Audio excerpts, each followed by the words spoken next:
कभी कभी थोड़ा सा डाउनफॉल होगा, कभी कभी थोड़ा सा डिप्रेशन आ सकता है, थोड़ा सा खराब सा लग सकता है ना। तब वी कैन फाइंड आउट कि हमारे ज़्यादा वेटेज वाले लेसन कौन से हैं। तीसरी इंपॉर्टेंट चीज़ जो है, हम क्या करेंगे, प्रैक्टिस करेंगे। एग्जैक्टली ये हमारे पूरे टास्क को डिस्ट्रीब्यूट कैसा करें। एक लेसन को हमें 8 दिन करीब देना है। 8 दिन में हमारा एक लेसन कंप्लीट होना हमारे लिए पॉसिबल है। हेलो बेटा, कैसे हो? स्वागत है आपका पीडब्ल्यू के प्लेटफॉर्म में। मैं हूं स्मिता कानेकर और आज के इस वीडियो में हम डिस्कस करने वाले हैं कि किस तरीके से हमने हमारे बायोलॉजी के बोर्ड के एग्जाम के लिए तैयारी करनी चाहिए। तो हमारा बायो का जो बोर्ड के लिए जो रोड मैप रहेगा, आज हम उसको डिस्कस करेंगे, है ना। वैसे देखा जाए तो बोर्ड का हमारा 100 मार्क का पेपर है, 30 मार्क का उसमें से प्रैक्टिकल होता है, 70 मार्क्स का हमारा थ्योरी पेपर है। बट टारगेट तो यही है कि भाई साहब 100 में से 100 हमको लाना है ना। तो अगर ये टारगेट हमको अचीव करना है तो अभी से हम अगर शुरुआत करते भी है तो किस तरीके से हमने हमारा स्ट्रैटेजी रखना चाहिए, किस तरीके से हमारा रोड मैप होना चाहिए, कौन सी चीज़ों पे हमने फोकस करना है, ये छोटे छोटे से जो हमारे पॉइंट्स हैं, आज उसके ऊपर हमारा डिस्कशन रहेगा। ठीक है, तो सबसे पहले तो देखो, हमारा जो पूरा सिलेबस है ना, उसमें एक चीज़ हमको याद रखनी है जब बात आती है हमारे बोर्ड एग्जामिनेशन की, कि बेटा हमारे जो लेसन्स है ना, ये मोस्टली ऑप्शंस में है। ऑप्शंस में बोलने से शायद मैं बोलूँगी कि हमारे जो नंबर ऑफ क्वेश्चंस है ना, ये हमको ज़्यादा आते हैं, उसमें से number of question come he solve करने पड़ते हैं। तो अभी क्योंकि हमारे पास अच्छा खासा टाइम है ना, अभी तो खैर जून ही चल रहा है, एग्ज़ाम जो है हमारी फेब में होती है, बट अपन फेब तक तैयारी बट ऑब्वियसली नहीं करेंगे। विल कीप दी टारगेट कि अक्टूबर के एंड तक ही हमारा पूरा जो सिलेबस है वो पढ़ के हो जाए, क्योंकि उसके बाद में एक तो आपके कंप्लीशंस आते हैं, है ना, उसके बाद में वो बोर्ड एग्जाम वगैरह आती है। इवन इस बार सीईटी दिसंबर में होने वाली है, तो ये सारी प्रॉब्लम्स फिर मतलब ये सारा चल रहा है साइमल्टेनियसली, और तब हम बोर्ड की तैयारी करें, ये थोड़ा सा डिफिकल्ट होगा। तो अपन ट्राई करेंगे कि कैसे हम पहले ही, मतलब 31 अक्टूबर तक ही, नवंबर तक भी नहीं जाना है हमको, अक्टूबर के एंड तक ही किस तरीके से हमारी तैयारी हमको कंप्लीट करवानी है ना। तो यहाँ पे तुम देख पा रहे हो कि हमारे ये जो लेसन है बायो के, इसमें मार्क्स जो है ये ऑप्शंस में है ना। मार्क्स ऑप्शंस में मतलब फॉर एग्जाम्पल, जैसे देखो हमारा पहला लेसन है reproduction in lower and higher plants.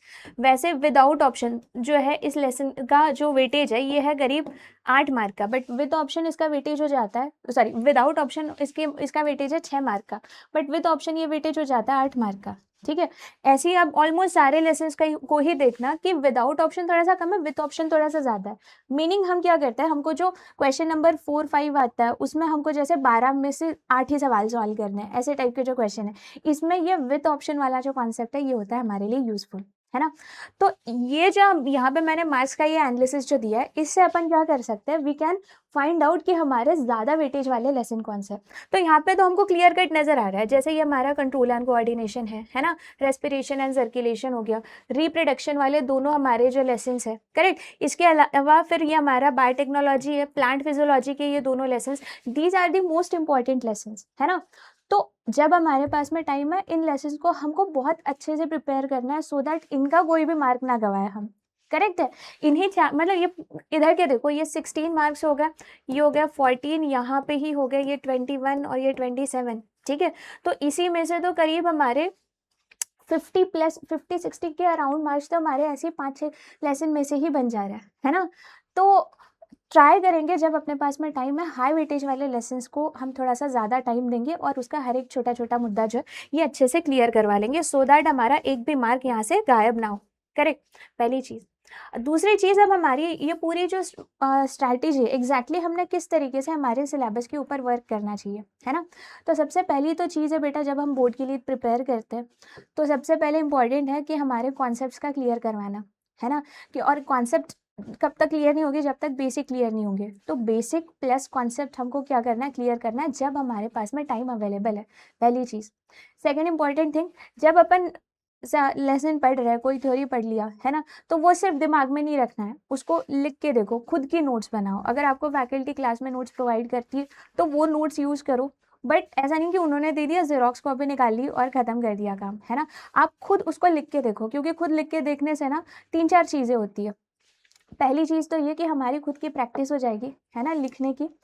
दूसरी इंपॉर्टेंट चीज़, लिखना is like a part of active learning, है ना, क्योंकि उसमें हम खुद पार्टिसिपेट कर रहे हैं। ऐसा नहीं कि कान में हेडफोन लगा के गाने सुन रहे हो और बस कुछ तो कॉपी कंप्लीट करनी है तो कंप्लीशन का काम कर दिया। It is not like that, है ना। कि हमने जो पढ़ा, वो एक्चुअली हमने जो कॉन्सेप्ट समझी, क्या वो हम शब्दों में उतार पा रहे हैं, है ना। ये चीज़ को अंडरस्टैंड करना, इसके लिए एक तो हमारी नोट्स मेकिंग इंपॉर्टेंट है, दूसरी चीज़ मैंने बताया कि प्रैक्टिस के लिए ये ज़रूरी है, और तीसरी इंपॉर्टेंट चीज़ पता है क्या होता है कि फाइनल हमको ना पूरा ईयर लॉन्ग ये आदत ही नहीं होती है ज़्यादा लिखने की, और फाइनल एग्जाम जब आता है, बोर्ड का पेपर जब आता है, तो पेपर में फिर वो टाइम कम पड़ जाता है, अरे यार हाथ दुखने लगा, है ना, पूरा लिख के नहीं हुआ, कि ऐसा हो रहा है कि मतलब इनिशियली ही कुछ सवालों ने 1.5 घंटे से ज़्यादा टाइम ले लिया, और रिमेनिंग हाफ टाइम जो है, रिमेनिंग 1.5 घंटा जो उसमें हमको आधे से ज़्यादा पेपर सॉल्व करना है ना। ऐसी प्रॉब्लम जो है ये बाद में तुमको ना फेस करनी पड़े, इसीलिए क्या राइटिंग प्रैक्टिस जो हमारे लिए बहुत ज़रूरी है। ये तो तीसरी चीज़ हो गई। चौथी चीज़ मैं तुमको बताती हूँ, नोट्स अगर हमारी खुद की रहती है ना, तो एट द एंड हमको पूरा टेक्स्ट बुक रीड नहीं करना पड़ता, हमको सिर्फ हमारे नोट्स के थ्रू ही जाना है ना। तो एट द एंड बोलो या फिर इन बिटवीन भी अगर हमको रिवीजन करनी है, तो नोट्स हमारे लिए बहुत बहुत बहुत ज़रूरी होती है ना। तो ये चीज़ जो है, ये दूसरी इंपॉर्टेंट चीज़ जो हमको करनी है। पहले तो हमने कॉन्सेप्ट अंडरस्टैंड करी, उसके बाद में नोट्स हमको बनानी है, राइट। तीसरी इंपॉर्टेंट चीज़ जो है, हम क्या करेंगे, प्रैक्टिस करेंगे, ठीक है। अब प्रैक्टिस के लिए हमको, अब practice, what do I mean by practice, तो सबसे पहले अपन क्या कर सकते हैं कि हमारे टेक्स्ट बुक के नीचे लेसन के एंड में, है ना, हमको क्या दी है, एक्सरसाइज दी है। तो एक्सरसाइज के क्वेश्चन सॉल्व करके देख सकते हैं, हमारी कॉपीज रहती, कॉपी में एक्सरसाइज सॉल्व कर दो, ठीक है। लिख के देख लो वहाँ पे सारे सवालों के जवाब, और अगर पॉसिबल हो रफ में भी लिख सकते हो, बिना देखे लिख सकते हो, ठीक है। बिना देखे लिखने से ये एक अच्छा फायदा हो जाएगा कि हमको समझ आएगा कि भाई मेरे को कितना रिकॉल हो रहा है ना। अच्छा, या फिर आप लिख के भी मतलब देख के भी अगर लिखते हो, still it is fine, because still it is a part of active learning, है ना। तो एक्सरसाइज सॉल्व करो, उससे आपका क्वेश्चन का प्रैक्टिस अच्छा होगा। दूसरी इंपॉर्टेंट चीज़ जो है, प्रैक्टिस के लिए आप क्या कर सकते हो, हमारे PYQs जो है, PYQs का प्रिपरेशन करो, ठीक है। PYQs के थ्रू क्वेश्चन पेपर्स तो काफ़ी सारे अवेलेबल है, क्वेश्चन पेपर के थ्रू आप जा सकते हो, है ना। प्रीवियस ईयर के क्वेश्चन पेपर, चैप्टर वाइज आप क्वेश्चंस भी एनालाइज कर सकते हो कि आपका एक चैप्टर हो गया, तो इस वाले चैप्टर से कौन से सवाल आ चुके थे इससे पहले, है ना। Go through that, correct. ये जब होता है, जब हम प्रैक्टिस करते हैं, उसके बाद में हम खुद का एनालिसिस भी तो कर पाते हैं कि अच्छा ओके, बाबा ये वाला सवाल जो पेपर में आया था, ये तो मैं सॉल्व कर पा रही हूँ या फिर कर पा रहा है ना, कर पा रही हूँ या कर पा रहा हूँ, जैसे भी है। बट कभी कभी किसी किसी सवाल में हम अटक जाते हैं, है ना। तो कहाँ अटक गए, हमको कॉन्सेप्ट याद नहीं आई थी, है ना, या फिर हम इसको एक्सप्लेन नहीं कर पा रहे, एग्जैक्टली तकलीफ कहाँ गई थी, इस चीज़ को एनालाइज करना ये हमारे लिए बहुत ज़रूरी है। और सबसे लास्ट में रिविजन, है ना। तो जो बेटा रिविजन जो होता है, ऐसा नहीं है कि हमको पूरा मतलब 2 महीने का गैप लेने के बाद ही रिवीजन करना है, it is not like that, ठीक। एक बार जब हम पढ़ लेते हैं, तो पढ़ा तो हमको कुछ चीज़ें समझी, ठीक है, तो ऐसा कंसिडर किया जाता है कि भाई साहब किसी चीज़ को तुम्हारे मेमोरी का परमानेंट पार्ट अगर बनाना है, तो रिविजन इज़ नेसेसरी।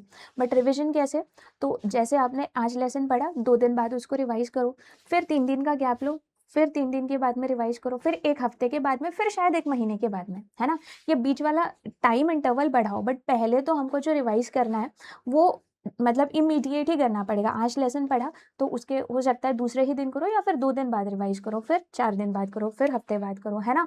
तो इस तरीके से इनिशियल फेज में हमको जितना ज़्यादा हमको रिवाइज करना पॉसिबल होगा, उतना रिवाइज करना हमारे लिए इम्पॉर्टेंट है, ठीक है। और ये रिविजन तो हम हमारे नोट से कर ही सकते हैं, करेक्ट है। और एक दूसरी चीज़ आप कर सकते हो कि अगर कोई लेसन कंप्लीट ही हो गया, है ना, तो कंप्लीट हो जाने के बाद में we can prepare the mind map of the lesson, है ना।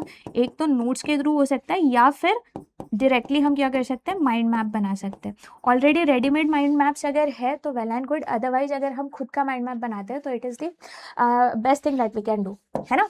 चलो, अब इसके बाद में देखो ऐसा है कि एग्जैक्टली ये हमारे पूरे टास्क को डिस्ट्रीब्यूट कैसा करें, है ना। तो देखो अभी तो चल रहा है हमारा जून, ठीक है। जून को अगर तुम जून से स्टार्ट करते हो, स्टिल इट इज़ फाइन। हमने कंसिडर किया कि अक्टूबर के एंड तक हमको सारा सिलेबस कंप्लीट करना है ना। तो अपने पास में जो टाइम है वो कितना है, वी हैव जुलाई अगस्त सितंबर अक्टूबर, हार्डली 4 महीने का टाइम अपन पकड़ के चलते हैं, है ना। 4 महीने बोले तो हमारे पास में कितने दिन है, ये है भाई साहब करीब 120 डेज, है ना। और अगर मैं बायो की बात करूँ तो अपने पास में 15 ही तो लेसन है। तो 15 लेसन को अगर हमको 120 डेज में अगर कंप्लीट करना है, तो रफली मैं बोल सकती हूँ कि 8 दिन जो है ना, एक लेसन को हमें 8 दिन करीब देना है। 8 दिन में हमारा एक लेसन कंप्लीट होना हमारे लिए पॉसिबल है, करेक्ट है। तो we can go ahead with that, अच्छे से आराम से विद डिटेल अपन 8 दिन में ये लेसन प्रिपेयर कर सकते हैं, ठीक है। हो सकता है किसी लेसन को हमको 8 दिन से ज़्यादा टाइम लगे, किसी लेसन के लिए 8 दिन से कम टाइम लगे, ठीक है, इट इज़ फाइन। बट सबसे पहले तो दिमाग में ये क्लियर हो जाना चाहिए हमारा टारगेट क्या है, राइट। ये हिसाब से अगर अपन चलते हैं तो रफली अपन बोल सकते हैं कि ओके ठीक है, हमको 1 महीने के अंदर 3 साढ़े 3 लेसन कंप्लीट करने हैं, राइट। तो सबसे पहले तो हमारा टास्क जो है ये हमने डिस्ट्रीब्यूट कर लिया कि भाई चलो एक महीने में 3 से 4 लेसन हम कंप्लीट करेंगे। कौन सा लेसन है ये आप अपने अकॉर्डिंग डिसाइड कर लो। दूसरा जो है keep record of your progress, जो भी आपने मतलब जो भी आपने किया उसका रिकॉर्ड रखना है। वो नोट्स के फॉर्म में हो सकता है, वो किसी डायरी में लिख के हो सकता है, हाउ एवर इट इज़, उसका रिकॉर्ड रखना है, ठीक है। और भाई साहब सबसे इंपॉर्टेंट है कंसिस्टेंसी, है ना। कंसिस्टेंसी जो है ये हमारे लिए बहुत ज़रूरी होती है when it comes to success, correct है।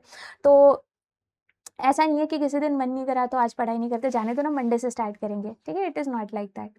किसी दिन तुम्हारा मन नहीं करा थोड़ा पढ़ो लेकिन पढ़ो, ठीक है। क्योंकि प्रोग्रेस जो है, प्रोग्रेस का जो हमारा ग्राफ है, it is not always like this, ठीक है। प्रोग्रेस अगर हमको करनी है तो थोड़ा सा ऊंच नीच हमको देखना ही पड़ता है। यहाँ पे तुमको ये 4 ग्राफ नजर आ रहा है ना, all 4 of them represent progress, ठीक है। ये चारों ग्रोथ ही रिप्रेजेंट कर रहे हैं। कभी कभी थोड़ा सा डाउनफॉल होगा, कभी कभी थोड़ा सा डिप्रेशन आ सकता है, थोड़ा सा खराब सा लग सकता है ना, दूसरा हमारा दोस्त ज़्यादा हमसे स्कोर कर रहा है, ये सारी चीज़ें होती है, इट इज़ फाइन, ठीक। बट मोस्ट इंपॉर्टेंट क्या है कि हमको कंसिस्टेंसी मेंटेन करनी है, ठीक है। तो यही छोटी छोटी सी चीज़ें थी जिसके ऊपर आपको फोकस करना है। टास्क जो है प्लीज़ इसको मंथ के अकॉर्डिंगली डिस्ट्रीब्यूट करो, ठीक है। नोट बनाओ जितने भी पॉसिबल है, नोट्स के थ्रू आपको क्या करना है, आपका प्रोग्रेस का रिकॉर्ड मेंटेन रखना है, ठीक है।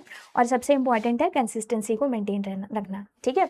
तो आई होप 71-70 आप सबका टारगेट होना चाहिए। उससे नीचे तो मेरे ख्याल से एक्सपेक्टेड ही नहीं है, क्योंकि हमारे पास में टाइम अभी बहुत ज़्यादा है, ठीक है।